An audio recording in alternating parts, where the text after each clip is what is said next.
기도하시겠습니다.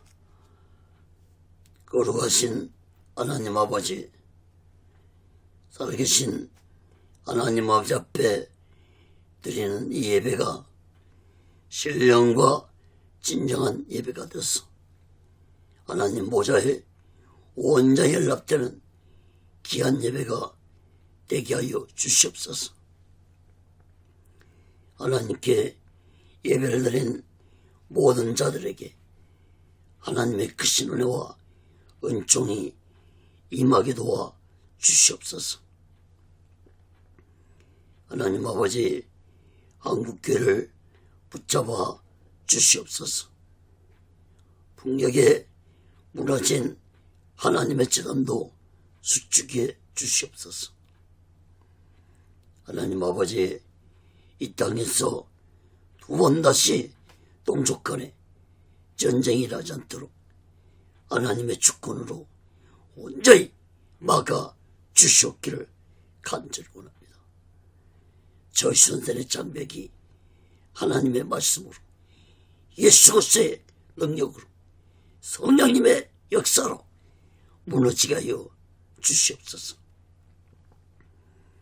북한의 공산자들이 준비한 모든 전쟁 무기물자들이 사용되지 못하도록 하나님의 주권으로 온전히 막아 주시옵소서.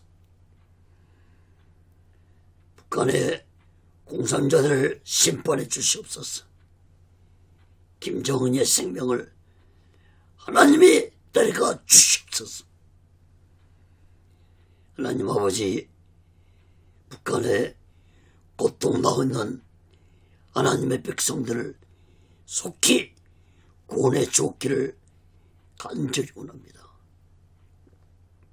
거룩하신 하나님 아버지, 이 남한 땅에도 대통령부터 살아계신 하나님을 두려워하는 자가 되게 도와 주시옵소서. 정치 종교 지도자들 또한 살아계신 하나님을 두려워하는 자들이 되게 도와 주시옵소서. 하나님을 두려워하지 않는 지도자들의 마지막 삶이 얼마나 비참하게 끝났는지를 역사를 통해서 깨닫게 주시옵소서. 거룩하신 하나님 아버지, 오늘날 이 대한민국의 정치가 혼란스럽습니다. 경제 또한 어렵습니다. 사회, 교육, 문화, 종교가 타락의 가고 있습니다. 하나님 아버지, 이 나라 이 백성들을 불쌍히 여기시고 하나님의 주권으로 하나님의 공의로 다스림 받는 나라가 되게 도와 주시옵소서. 악한 세력들을 심판해 주시옵소서. 주사파 세력들을 하나님의 주권으로 심판해 주시옵소서. 동성애를 찬성하는 자들을 심판해 주시옵소서. 악한 세력들이 세상의 권력을 붙잡지 않도록 막아 주시옵소서. 하나님 아버지, 이 땅의 교회들과 주의종들과 예수 믿는 자들이 성령 충만하게 도와주시옵소서. 성령 충만받아 땅 끝까지 예수 몸을 증거하는 이 나라 이 백성들이 되게 도와 주시옵소서. 하나님 아버지, 오늘 시간에도 하나님의 말씀이 전해질 때 이 말씀이 인터넷을 통해서 유튜브를 통해서 땅 끝까지 전파되게 도와 주시옵소서. 저 중국 지하교회 성도들까지도 전해지게 도와주시고 저 북한 성도들까지도 전해지는 놀라운 성령의 말씀이 되게 도와 주시옵소서. 하나님 아버지, 말씀을 듣는 자들마다 성령 충만케 하여 주시고, 문제가 가진 자들은 문제가 해결받고, 병든 자들은 병의 치료 안 받는 기적의 말씀, 치료의 하나님 말씀이 되게 도와 주시옵소서. 오직 예수님도 하나님의 뜻 가운데서 인도하시고 다스려 주시옵소서. 세워 주시옵소서. 이 시간에도 이 부족한 종을 성령의 도구로, 말씀의 도구로 온전히 사용해 주시옵소서. 모든 영광을 하나님께 드리며 예수 그리스도 이름으로 간절히 기도합니다. 아멘. 할렐루야. 우리 예수. 하나님의 말씀은 사도행전 28장 1절에서 15절까지입니다. 28장은 다음 시간까지 살펴본 후에 사도행전 강의 설교를 모두 마치게 되겠습니다. 오늘 하나님의 말씀의 제목은 로마로 가는 바울, 이러한 제목으로 하나님의 말씀을 전하겠습니다. 성경을 펴시고 하나님의 말씀을 들으시면 더욱 크신 은혜가 임할 줄 믿습니다.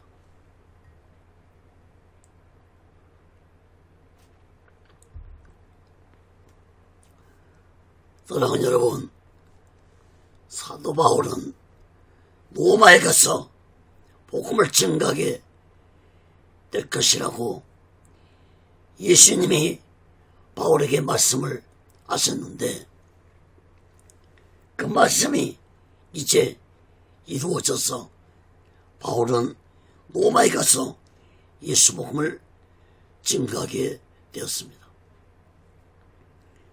바울이 로마에까지 가는 길은 그 어떤 전도행보다도 쉽지 않는 길이었지만, 그러나 예수님은 바울을 로마에까지 가도록 온전히 인도를 하셨습니다. 여러분, 바울이 탄 알렉산드리아 큰 배는 지중해 바다에서 거센 유라굴로 태풍을 만나 14일 동안 표류하면서 276명이 죽을 고비에서 하나님의 은혜로 모든 사람이 살아서 멜리데라는 섬에 상륙하게 되었습니다. 여러분, 예수님은 사명자에 가는 길에 그 어떤 방해와 핍박과 고난이 있다 할지라도 반드시 사명자와 함께 하셔서 그 사명을 온전히 감당하도록 예수인다는 사실을 마음 깊이 깨닫기 바랍니다. 그러므로 사명자는 그 어떤 핍박과 고난이 있더라도 자신의 생명을 바쳐서 사명을 감당해야 할 것입니다. 사도행전 20장 24절에 보면 바울의 고백입니다. 나의 달려갈 길과 주 예수께 받은 사명, 곧 하나님의 은혜의 복음 증거하는 일을 마치려 하면은 나의 생명을 조금도 귀한 것으로 여기지 아니하노라. 바울은 자신의 생명을 바쳐서 예수님께 받은 사명을 감당하고자 했기 때문에 예수님이 바울과 함께 하셨다는 사실을 우리들은 마음 깊이 깨닫고, 우리 또한 이 마지막 때에 예수님께 받은 사명이 아무리 작은 사명이랄지라도 그 사명을 귀하게 여기고 죽도록 충성을 다해서 이 마지막 때에 우리 모두 다 오직의 수만과 오직의 신앙으로 마지막 날 준비하고 다시 오실 주님의 숙소를 기다리며 살아가는 귀하고 복된 믿음의 사람들이 되시기를 예수 그리스도로 간절히 축원합니다. 그건 첫 번째로 사도행전 28장 1절에서 6절까지 보면 멜리데 섬에서 일어난 일입니다. 거센 태풍으로 인해 지중해 바다에서 표류한 바울 일행은 멜리데라는 섬에 상륙하게 되었습니다. 사도행전 28장 1절에서 6절 봅니다.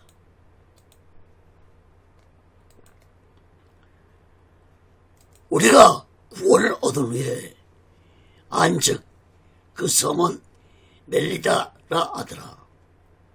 도인들이 우리에게 특별한 동정을 하여 비가 오고 날이 참에 불을 피워 우리를 다 영접하더라.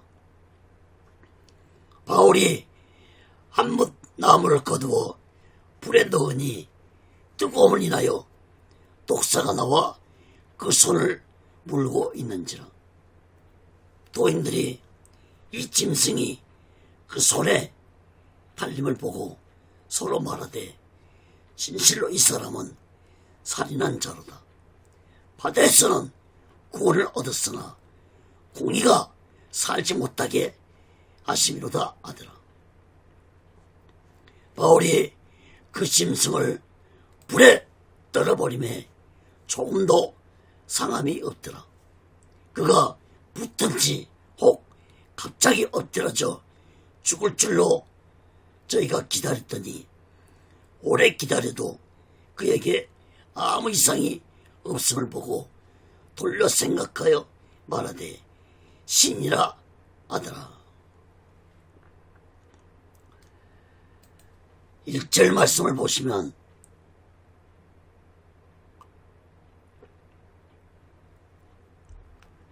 멜리 섬에 살던 사람들은 비가 오는 추운 날씨에도 태풍을 만나 상륙한 276명의 사람들을 불을 피워서 따뜻하게 맞아 주었습니다. 멜리데 섬은 오늘날 말타라는 섬으로 알려져 있습니다. 3절, 4절 말씀을 보시기 바랍니다. 바울이 불 속에 나무를 더 넣다가 나무 속에 있는 독사가 그만 바울의 손을 물고 놓지를 않았습니다. 원주민들은 독사가 바울 손에 달려있는 것을 보고 이 사람은 사람을 죽인 살인자이기 때문에 독사가 물었다고 생각하면서 이 사람이 바다에서는 살아났지만 공의 신이 독사를 통해 죗값을 받게 하신 것이라고 원주민들은 생각을 했습니다. 5절, 6절 말씀을 보시기 바랍니다. 바울이 손을 물고 있는 독사를 불 속에 떨어뜨리고 조금도 상한 곳이 없자 원주민들은 바울이 갑자기 죽은 줄 알았는데 오래 기다려도 바울에게 아무 이상이 나타나지 않자 원주민들은 바울이 신적인 존재라고 생각을 했습니다. 사랑하는 여러분, 원주민들이 바울을 신적인 존재로 믿을 수밖에 없는 것은 원주민들이 이때까지 겪은 경험으로는 독사에 물리면 반드시 사람이 죽었는데 바울이 라는 사람이 자신들의 눈앞에서 독사에 물렸는데도 죽지 않고 살아난 것을 본 원주민들은 바울을 신적인 존재로 믿었던 것입니다. 여러분, 바울이 독사에 물렸어도 살아난 것은 바울의 생명을 죽어나오게 신 분은 하나님이시기 때문에 독사뿐만 아니라 그 어떤 짐승도 그 어떤 환경에서도 바울의 생명을 함부로 해치지 못했던 것입니다. 그 거대한 유라굴로 태풍 속에서도 14일 동안 바울의 생명뿐만 아니라 배에 탄 모든 사람들의 생명까지 지켜주신 분이 전능하신 하나님이셨는데 하찮은 독사가 바울의 생명을 뺏어갈 수 없었습니다. 이사야 43장 2절 3절에 보면은 네가 물가운데로 지날 때 내가 함께할 것이라. 강을 건널 때 물이 너를 침몰치 못할 것이며 내가 불 가운데 행할 때 타지도 아니할 것이요 불꽃이 너를 사르지도 못하리니 대저 나는 여호와 내 하나님이요 이스라엘의 거룩한 자요 내 구원자임이라.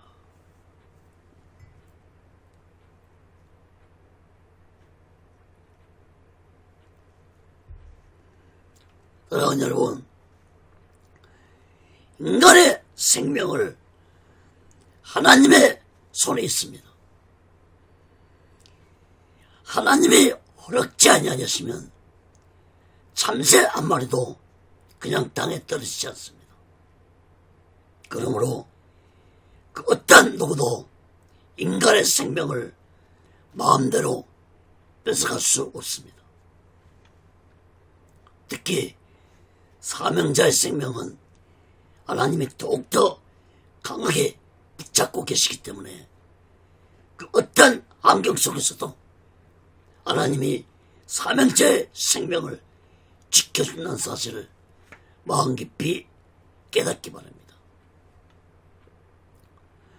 여러분, 바울에게는 로마에 가서 예수 몸을 증거할 사명이 있었기 때문에 그 전에는 절대로 바울의 생명을 어떤 누구도 건드릴 수 없습니다.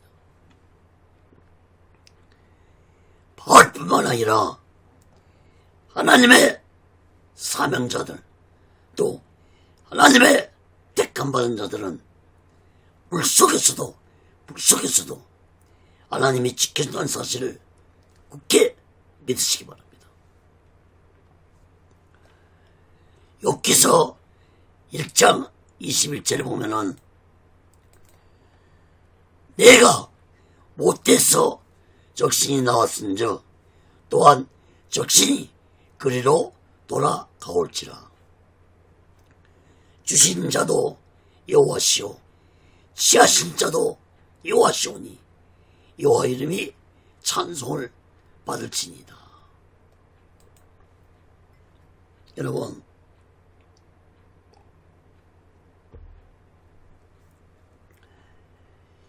하나님을 신실하게 믿었던 욥이 고난 가운데서도 하나님께 고백을 했습니다. 내 생명을 주신 자도 여호와시고 내 생명을 취하신 분도 여호와시라고 고백을 했습니다. 그렇습니다, 여러분. 나의 생명을 주신 분도 하나님이시고 때가 되면 나의 생명을 취하신 분도 하나님이십니다. 그러므로 나의 생명의 주인은 내가 아니라 하나님이시라는 사실을 우리들은 마음 깊이 깨닫고 우리 모두 다 나의 생명의 주인이신 하나님을 온전히 믿으면서 이 마지막 때 우리 모두 다 다시 오실 제 이름 예수 그리스도를 기다리면서 오직 예수 마음과 오직 예수 신앙으로 살아가는 귀하고 복된 믿음의 사람들 되시기를 예수 그리스도로 간절히 축원합니다. 큰 두 번째로 사도행전 28장 7절에서 10절까지 보면 병을 고쳐준 바울입니다. 성령 충만한 바울은 멜데삼에 기거하는 동안 많은 병자들을 성령의 능력으로 치료해 주었습니다. 사도행전 28장 7절에서 10절 봅니다.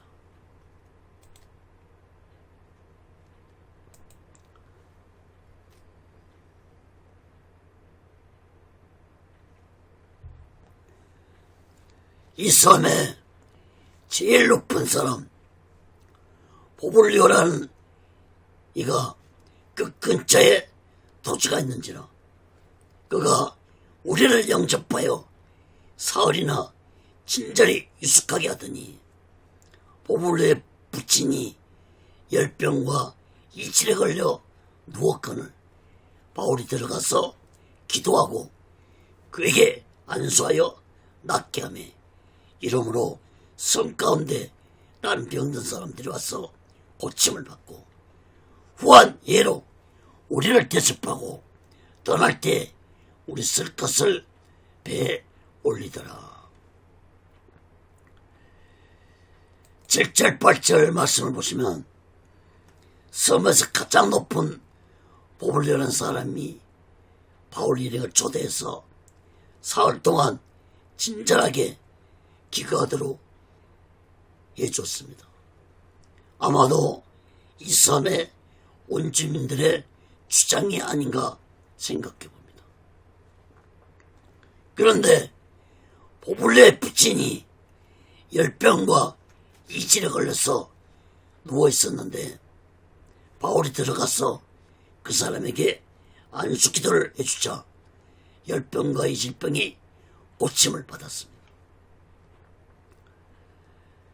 바울과 동행했던 누가가 의사였기 때문에 보블리오의 부친이 열병과 이질에 걸렸다는 것을 정확하게 알 수 있었습니다.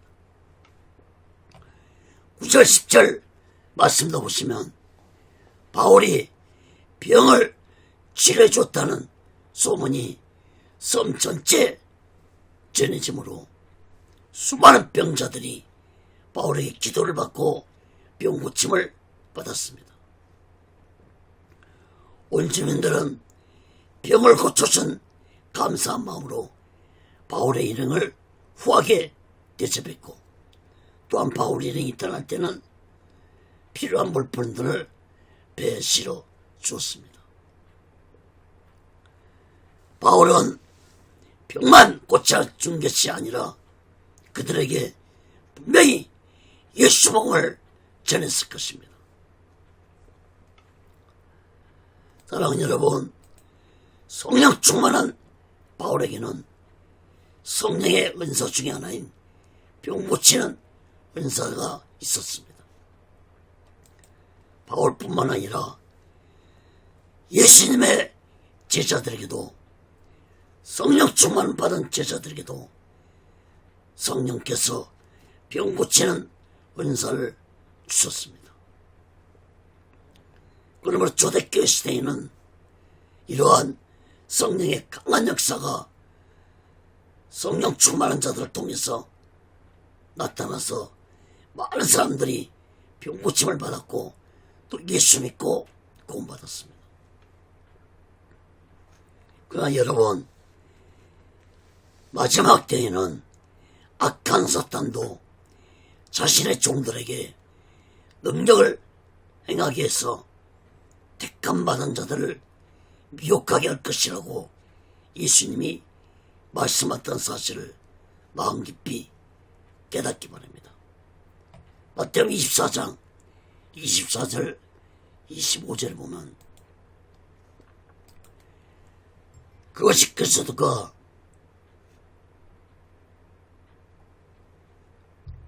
그것이 선자들이 일어나 큰 뾰족과 기사를 보여 할 수만 있으면 택하신 자를 또 미혹하게 하리라.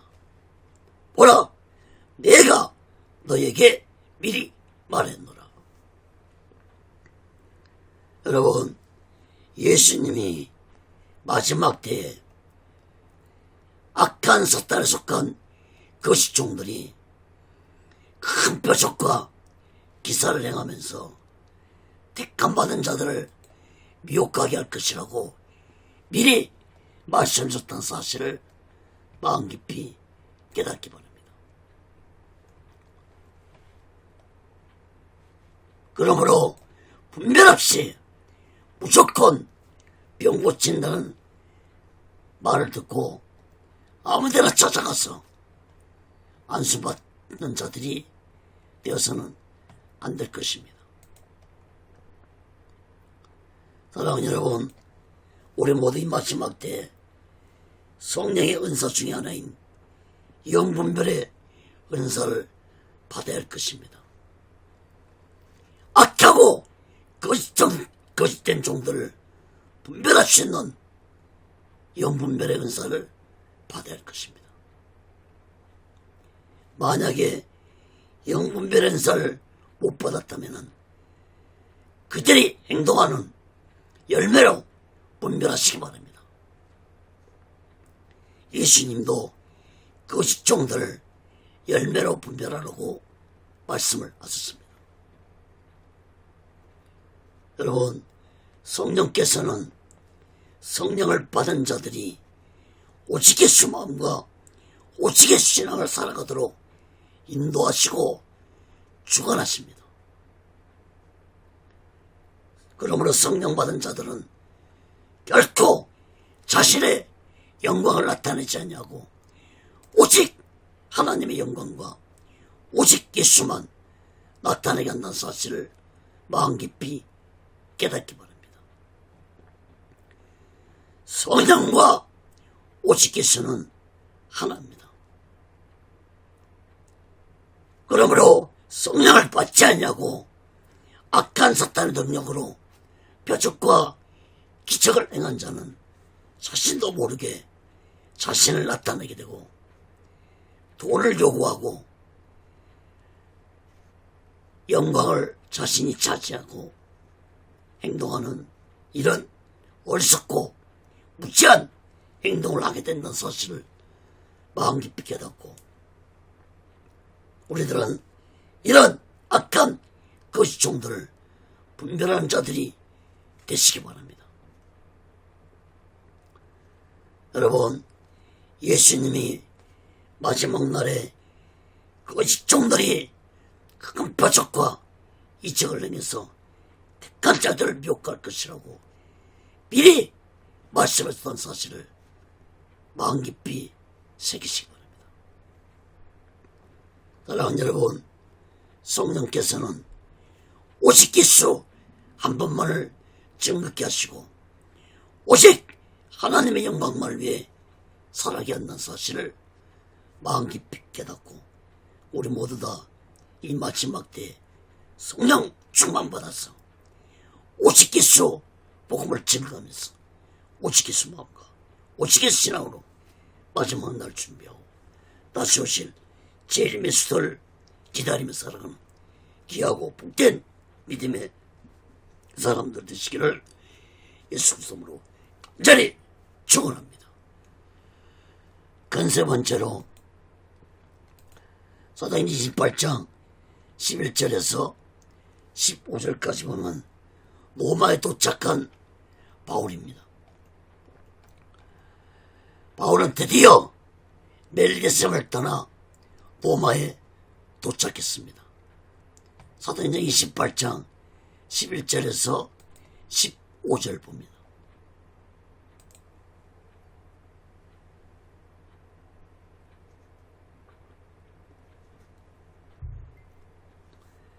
석 달 후에 그 섬에서 가동한 알렉산드의 배를 우리가 타고 떠나니 그 배의 기호는 디오스구르라. 수라구사에 대고 사흘을 있다가 거기서 둘러가서 네기온에 이르러 하루를 지낸 후 남풍이 일어나므로 이튿날 보디올에 이르러 거기서 형제를 만나 저희의 청함을 받아 이래를 함께 유하다가 로마로 가니라. 거기 형제들이 우리 소식을 듣고 아비오 저자와 삼강까지 마시러 오니 바울이 저희를 보고 하나님께 살해하고 담대한 마음을 얻으니라. 여러분 11절 말씀을 보시면 3개월 후에, 즉 겨울이 다 지난 후 바울 일행은 알렉산드라 배를 타고 떠났습니다. 이 배는 이전의 배와 이름은 같았지만 이 배는 디오스구로라는 이름도 가지고 있는 배였습니다. 아마도 이전에 알렉산드라 배가 자초되어 멜데섬에 사람들이 있다는 소식을 듣고 이 디오스구로라 배가 멜데섬에 왔을 것입니다.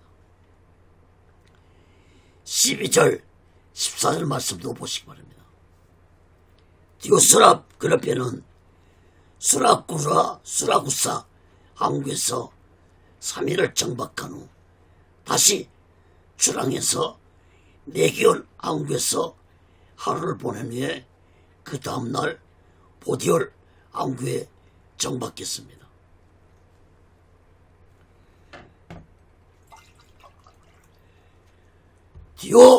디오스구로라 배도 무역선이었기 때문에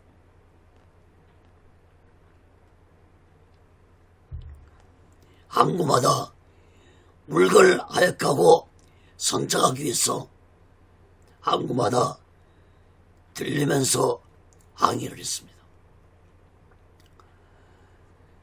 그리고 보디올에 도착한 바울은 믿음의 형제들을 만나서 그들과 함께 7일을 함께 보냈습니다. 바울이 제수의 몸이었지만 백부장은 이미 바울에게 마음을 연 상태였고 또한 자신의 생명의 은인이었으므로 바울을 담대하게 자유를 주었다고 볼 수 있습니다. 15절 16절 말씀도 보시기 바랍니다. 바울은 이제 여기에서부터 로마로 들어가게 됩니다. 육로를 통해서 이제 배를 타지 않고 육로를 통해서 로마로 들어가게 됩니다. 아빠오 저자는 로마로부터 약 65km 떨어진 지역이었고 삼가는 로마로부터 약 50km 떨어진 거리였습니다. 바울이 보디올에 왔다는 소식을 믿음의 형제들이 듣고 아비오 저자와 삼간 거리까지 나와서 바울을 맞이했습니다. 바울은 이러한 믿음의 성도들을 보고 하나님께 감사하면서 담대한 마음을 가졌다고 말했습니다. 사랑하는 여러분, 바울은 그토록 오고 싶어 했던 로마에 올 수 있도록 하신 하나님께 먼저 감사하지 아니할 수 없었습니다. 또한 수많은 성도들은 아니지만 길에 서서 바울을 환영하는 성도들의 모습을 보고 바울은 더욱 확고한 예수복음을 전하겠다는 담대한 사명을 가졌던 것입니다. 여러분, 이제 2주 후부터는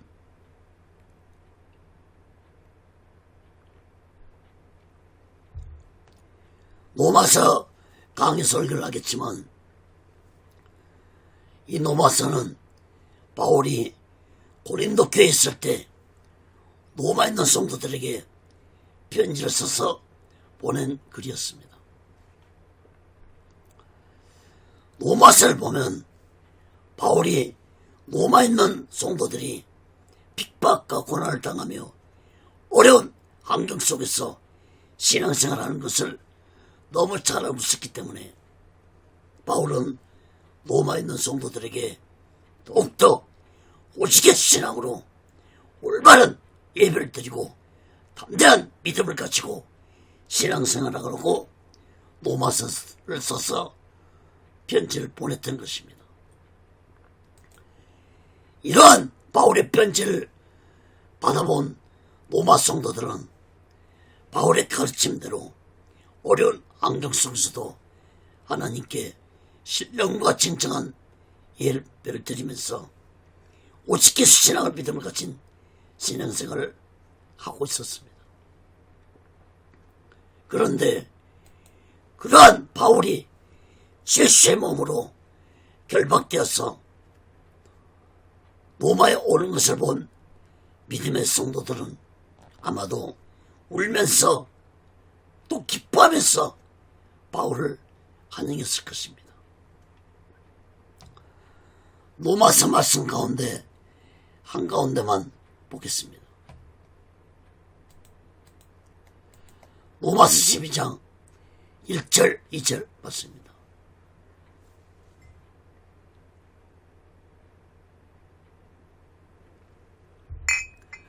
그러므로 형제들아, 내가 하나님의 모든 자비하심으로 너희를 권하노니 너희 몸을 하나님이 기뻐하시는 거룩한 산제사로 드리라.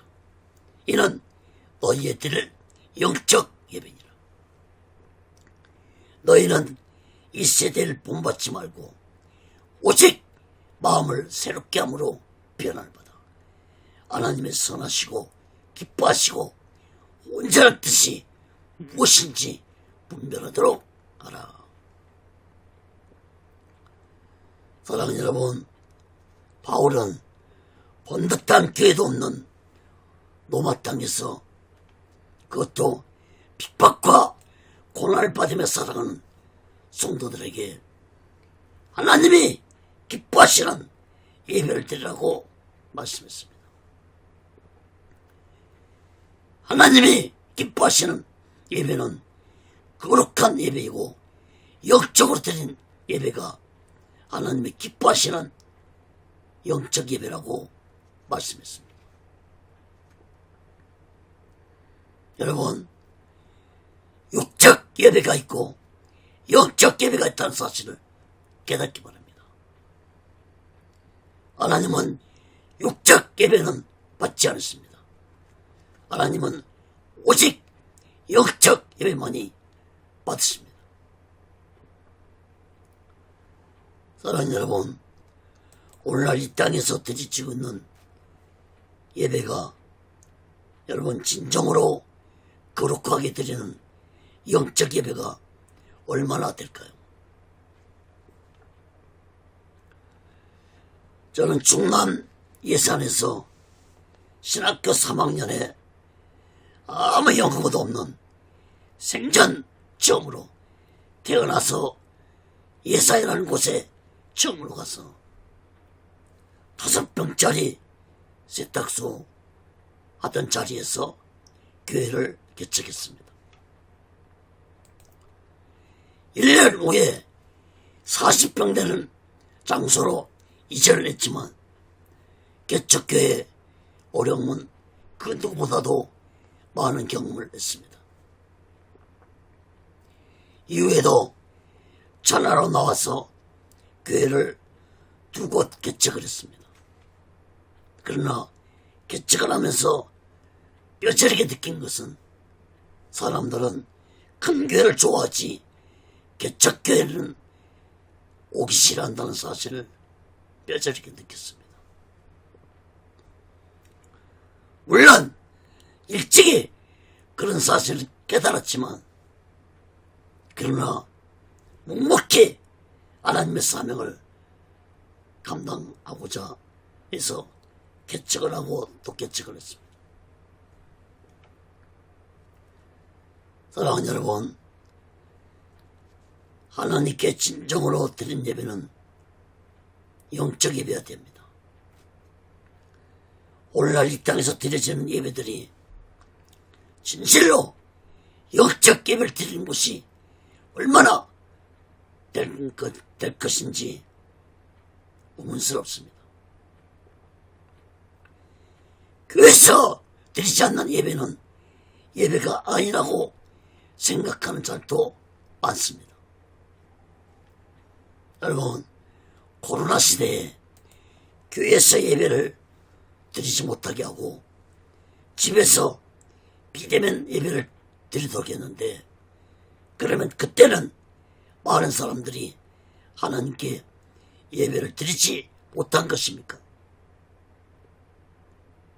여러분, 오늘 지금 이 시간에도 이렇게 제가 주일 예배 설교하고 있는 이것도 예배가 아니라고 생각하는 자도 있을 것입니다.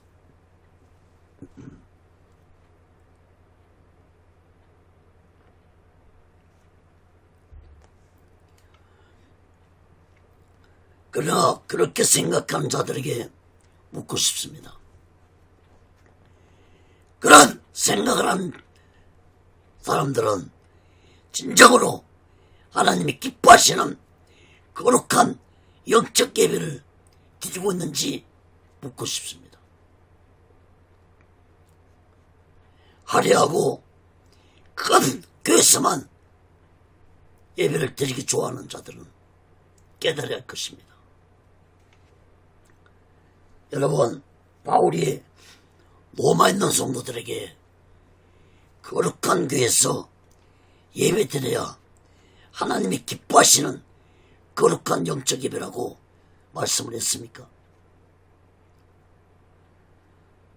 여러분, 지금도 저 북한에서는 숨어서 큰 소리도 내지 못하고 모기소리로 찬송을 드리고 설교자도 없는 예배를 드리는 저 북한 성도들 드린 예배는, 그러면 하나님께 드리는 예배가 아닙니까?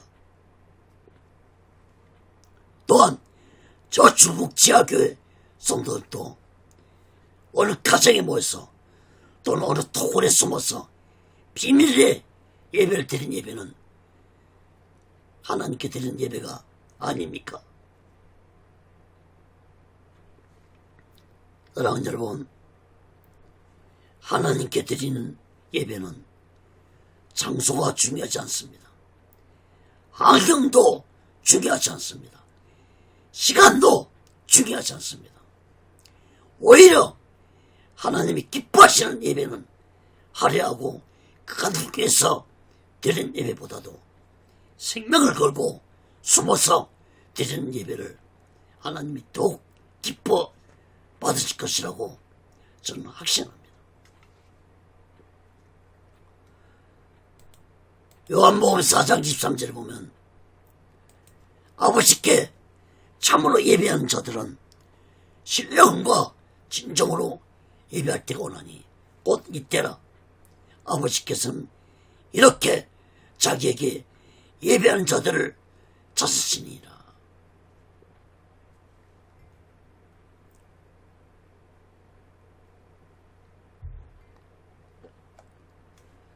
사랑하는 여러분, 하나님께 진정으로 신령과 진정으로 드리지 않는 예배는 하나님이 받지 않으십니다. 하나님은 신령과 진정한 예배를 드린, 영적 예배를 드린 자들을 지금도 찾고 계십니다. 여러분, 그렇다고 제가 교회에서 예배를 드리지 말라는 말씀을 하는 것은 아닙니다. 문제는 오늘날 이 땅에서 교회에서 드려지는 예배들이 너무 타락해서 가고 있다는 말씀을 드리고 있는 것입니다. 여러분, 초대교회 성도들은 교회들도 없는 가운데서 신령과 진정으로 하나님이 기뻐하시는 영적 예배를 드렸습니다. 왜 그렇게 하나님이 기뻐하시는 영적 예배를 드렸습니까? 그것은 바로 설교하는 자도 성령 충만했고 성도들도 성령 충만한 가운데 예배를 드렸기 때문에 장소가 중요하지 않았고 환경도 중요하지 않았습니다. 여러분, 하나님이 이사야 선지자에게 하신 무서운 말씀이 있습니다. 이사야 1장 11절 13절 보시기 바랍니다.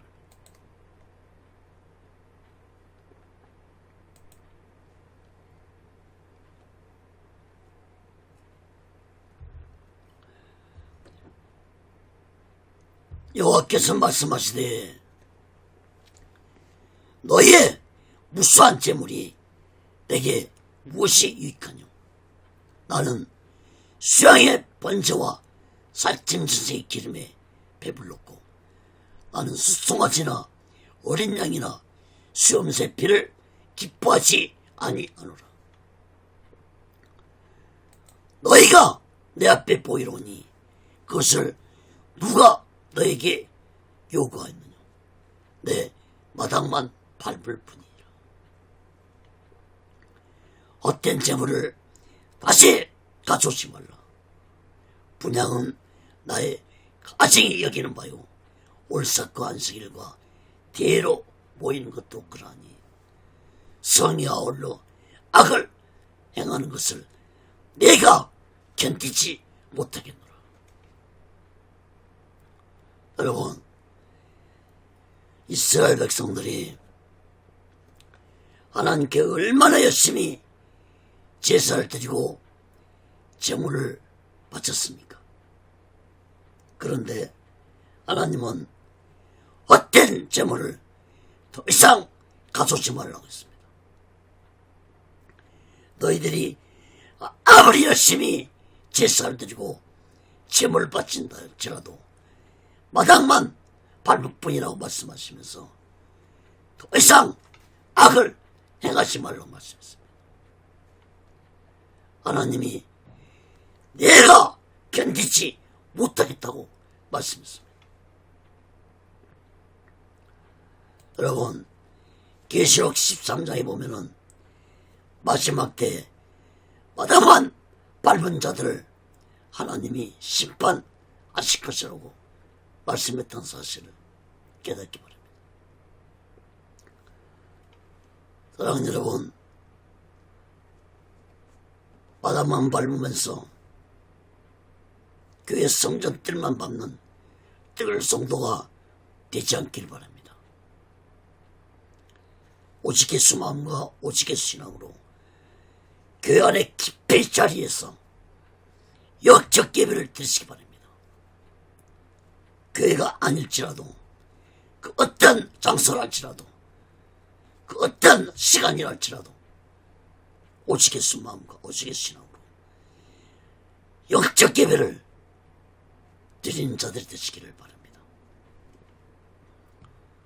사랑하는 여러분, 초대교회 성도들은 교회도 번듯하게 없는 가운데서도 핍박과 고난을 받으면서도 지하 가타콤에서 약 300년 동안 하나님께 신령과 진정한 예배를 드렸다는 사실을 우리들은 잊지 말아야 할 것입니다. 사랑하는 여러분, 우리 모두 마지막 때에 어느 곳에서라도 마음을 다하고 뜻을 다하고 정성을 다해서 하나님께 영적 예배를 드리면서 오직 예수 마음과 오직 예수 신앙으로 마지막을 날 준비하고 다시 오실 제 이름의 숙소를 기다리며 살아가는 귀하고 복된 믿음의 사람들 되시기를 예수 그리스도로 간절히 축원합니다. 말씀을 맺겠습니다. 사랑하는 여러분, 바울이 오진 고난 속에서도 굳건히 담대하게 모든 고난을 이기고 바울이 로마에 도착했는데 바울의 마음이 어땠을까요? 한편으로는 너무 하나님께 감사하고 기뻐했을 것이지만 또 한편으로는 이 로마 땅에서 어떻게 예수 복음을 전개할 것인지 걱정도 했을 것입니다. 그러나 성령 충만한 바울은 모든 것을 성령께 맡기고 오직 성령 인도와 다스림을 받으며 사명을 감당하고자 했을 것입니다. 사랑하는 여러분, 성령 충만한 자는 결코 자신의 생각대로 판단하지 않고 행동하지 않습니다. 그런데 성령 충만하다 할지라도 이것이 그렇게 마음대로 쉽지만 않습니다. 바울도 이것이 얼마나 어려운지 고백을 했습니다. 로마서 7장 24절 보면은 오라 나는 공고한 사람이다. 이 사망의 몸에서 누가 나를 건져내랴. 여러분, 성령 충만한 바울도 인간의 생각과 판단 때문에 괴로워했습니다. 여러분, 인간의 생각과 판단을 이기는 길은 성령을 받은 후 오직 성령 인도와 다스림을 받기 위해 끊임없이 기도해야만 할 것입니다. 기도하지 아니하면 인간의 생각과 판단이 성령 인도와 다스림을 받지 못하도록 한다는 사실을 마음 깊이 깨닫고 성령 충만 받기 위해 열심히 기도 생활을 해야 할 것입니다. 그러니까 5장 17절에 보면 씻지 말고 기도하라. 로마서 8장 7절에도 육신의 생각은 하나님과 원수가 되나니 이는 하나님의 법에 굴복치 아니할 뿐 아니라 알 수도 없습니다. 사랑하는 여러분, 기도하지 않으면 육신의 생각이 나를 점령함으로 성령 인도와 다스림을 받을 수 없기 때문에 하나님의 뜻에 순종할 수 없게 된다는 사실을 마음 깊이 깨달아야 할 것입니다. 어제 제 컴퓨터가 고장이 났습니다. 사용한 지가 한 10년도 넘어서 자주 고장이 났는데 어제 또 고장이 났습니다. 그래서 어제 컴퓨터 기술자를 불러서 포맷을 다시 하고 부랴부랴 설교를 준비를 하고 새벽에 일어나서 또 모든 설교 준비를 하고 있습니다. 이번 주 설교를 못할 것 같았습니다. 저는 하나님 기도했습니다. 주여 성령이시여 다스려 달라고. 주여 하나님의 말씀을 전할시켜 달라고. 악한 사탄이 아무리 방해한다 할지라도 하나님 성령으로 인도하시고 다스려 달라고 기도했습니다. 다행스럽게 어제 새벽에 모든 것이 다 고쳐지고 정상적으로 컴퓨터가 작동되게 됐습니다. 사랑하는 여러분, 우리 모두 다 이 세상 살아갈 때 내 뜻대로 내 생각과 내 판단으로 살지 마시고 바울이 성령 충만함으로 예수님의 사명을 온전히 감당했던 것처럼 우리 또한 이 마지막 때 성령 충만 받아 오직 성령 인도와 다스림 받으며 각자의 주어진 사명을 잘 감당하면서 오직 예수 마음과 오직 예수 신앙으로 마지막 날 준비하고 다시 오실 재림의 수도를 기다리며 살아가는 귀하고 복된 믿음의 사람들 되시기를 예수 그리스도로 간절히 축원합니다. 기도하겠습니다. 거룩하신 하나님 아버지, 사도 바울이 모진 고난과 핍박 가운데서도 사도 바울의 가는 길을 온전히 인도하셨던 것처럼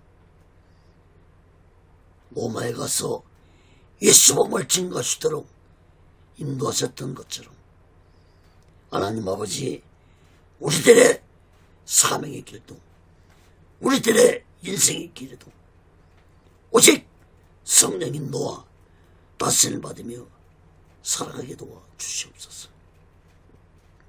악한 사탄이 온갖 수단과 방법을 통해서 방해한다 할지라도 성령의 능력은 이길 수 없다는 사실을 깨닫게 해주시고 우리 모두 다 성령 충만받아 성령의 인도와 다스림을 받으며 각자의 주어진 사명을 온전히 감당하고 살아가는 자들이 되게 도와 주시옵소서.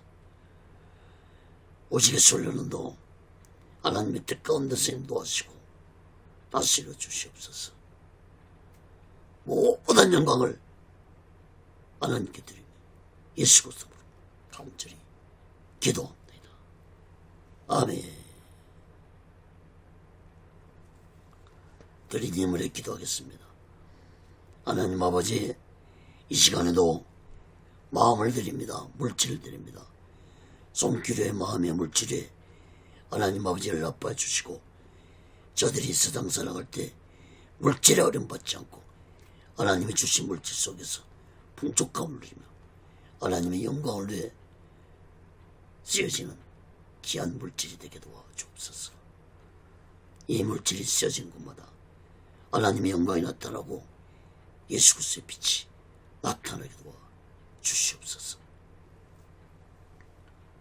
지금은 우리 죄를 대속하시고 십자가 위에서 온몸을 갈갈이 치시며 몸에 물과 피로 들어가신 우리 주 예수 그리스도의 극진하신 은혜와 독생자 예수를 아낌없이 보내신 하나님 아버지의 극진한 사랑과 보혜사 성님의 교통하심과 내지하심과 역사케 하심과 인도케 하심과 충만케 하심이 이제 하나님께 신령과 진정한 영적 예배를 드리고 성령 인도와 다스림 받으며 살아게 오는 저들의 믿음의 교회, 사명의, 사업장의, 가정의 자녀들이 모든 본사회에 이제부터 영원토록 함께 있을 지어다.